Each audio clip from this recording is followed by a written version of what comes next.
Hello and welcome to What Am I Tolkien About? If you haven't watched the Riddle 3 video yet, don't be hasty, there's a link in the description. That being said, spoiler alert, this is a riddle answer video. If you want a chance to guess before the answer is revealed, now's your chance. Alright, you've been waiting and here it is, the answer to Riddle 3. The Morgul Knife. This one had an edge to it, admittedly, so let's cut into it. First up, no sculptor, no painter, no baker of bread, no maker of trinkets conceives in their head my power to take the lowest of form, remove it, remake it, to genius from norm. In these two stanzas, I wanted to point to the purpose of the object and also give the reader a sense of its character. The second of the two stanzas should evoke the idea of metamorphosis of an unseemly kind.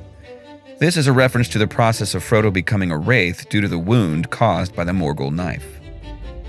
Up next. Recruiter am I, of terrible sort. I tear down a home and make it a fort. Where once was a wall, I carve out a door. Where black is my breath, the light is no more. In these two stanzas, I tried to make clear this was a darker character and continue the theme of dark metamorphosis. In the latter of the two, I make a loose reference to the wound the knife makes. Also, you may notice the black and breath were capitalized. This is a reference to the black breath of the Nazgul. And lastly, atop of my game when called to employ, to weather my name they mustn't be coy. And though came to foil by crafting of kings, the door I carved out eternally stings. Finally, in the last two stanzas, I used visual cues to point to the answer. You'll notice the top and weather are capitalized, albeit out of order, but the clue of weather top was present. This was, of course, where Frodo received his fateful wound.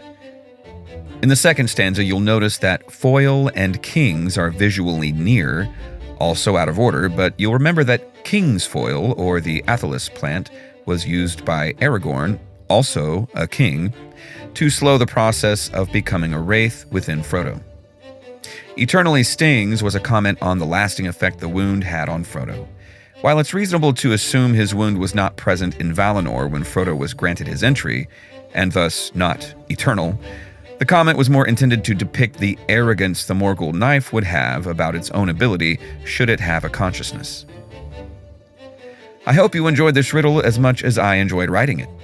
If you did, please like, share, and subscribe. Also, I'm planning something rather special for those who answer these riddles correctly and before the answer is revealed. This will occur at the 1-year anniversary of the release of Riddle 1. Stay tuned to find out what, but more importantly, make your guesses in the comments section to have a chance to gain access to that special thing. In the meantime, farewell, and may the blessing of elves and men and all free folk go with you.